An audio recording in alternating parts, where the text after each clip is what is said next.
Bro, what is even going on anymore?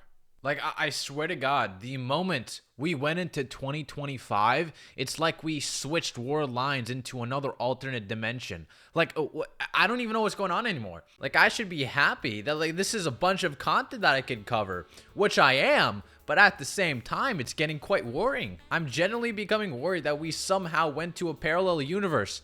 This is getting scary, man. So basically, there was a huge, massive nuke just dropped on a place called Elite Forum. It's basically more of a Pokemon-based version of Reddit that a lot of high-end and very reputable people are a part of. And very recently, a person came out with an astounding revelation that the play test cards that has been circulating for about a year or so are actually fake. I'm not going to jump to conclusions and completely get rid of the validity of all of them because there's just not a lot of research conducted on all the playtest cards to kind of come to the conclusion that all of them are fake or not. So if you guys don't know what these playtest cards are, they were basically what the name suggests. Playtest cards before the actual TCG was, made. Now, whenever these came out, I was kind of suspicious of them because I was kind of wondering, why all of a sudden are they now surfacing on the market? Like, it's been 20, 30 years. And just nobody knew the exact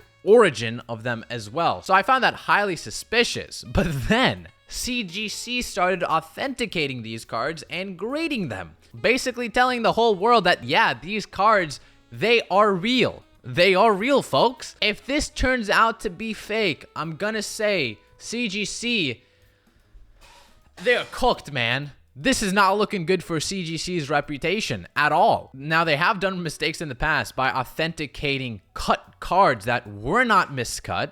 So their reputation is a little bit flimsy on that end already. But if this comes out to be fake, all of them to be fake, this might be one of the big factors of just damaging CGC's reputation. And this is just not one of those things that can be redeemed or just simply swept under the rug. This is a big issue. I'm gonna get to the information of the guy that found out that these were supposedly fake in a bit, but just to give you guys a grasp of the pure magnitude of the situation, there is tons of these on eBay. Tons that are going for thousands of dollars. You guys don't understand how big of a deal this is because there are so many people that fell victim to this. I would go as far as to say that there is probably millions of dollars worth of money circulating on this, fake cards alone. For example, TCA Gaming actually ended up buying one of these playtest cards, this exact one. I forgot how much he paid for it, but I mean, if that turned out to be fake, that is completely detrimental. Like, this is just not just a normal scam. This might be one of the biggest scams since probably the Logan Paul era when he opened that fake first edition base set booster box case. So basically, this is the forum, and this is what the guy had to say. It is not commonly known, but most brands of printer add metadata to color prints in the form of very tiny yellow dots that can't be seen with the naked eye.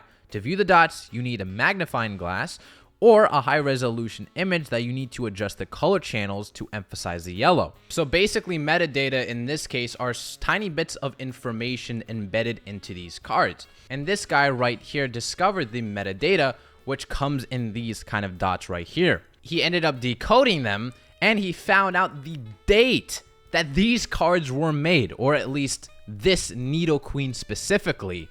And it turned out to be 2024 6/29. Wow, at 8:33 p.m. That was very necessary. It's actually pretty fascinating that metadata is actually able to do this. I actually find it very fascinating. I would also like to refer to this paragraph right here, which I thought was very interesting as well. I have checked multiple other cards. The higher quality beta playtests mentioned by yada yada appear to have no dots, suggesting a different printer was used. Some printers don't add any dots or metadata, I guess. I've yet to find a low quality beta playtest that doesn't have a similar dot pattern to the above. So basically what this is saying is that there could be a good chunk of them that may be authentic because they don't have that metadata, and there might be a good chunk that are actually ended up being forged. Furthermore, when we look at other cards, specifically the signed ones that were witnessed by CGC, by CGC, the full images are just high enough resolutions to make out the dots, meaning that these cards were also, printed very recently. And a very prestigious artist from Pokemon ended up signing this. So I don't really think that he knew anything about it. He probably doesn't know too much about what's real or what's not. So I can't really blame him for not knowing. Alpha prototypes are printed in black and white and therefore would not have no dots.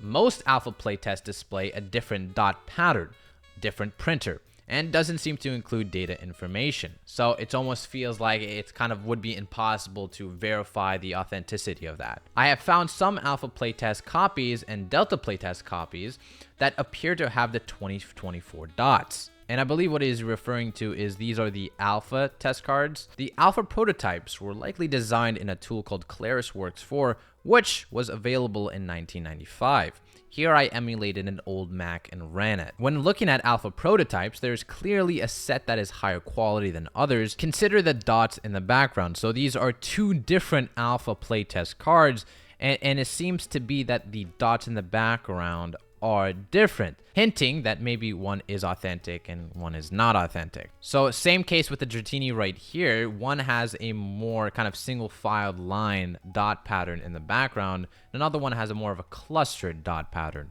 Again, hinting at the fact that there are some visible differences between all these cards, hinting that maybe some are real, maybe some are not real.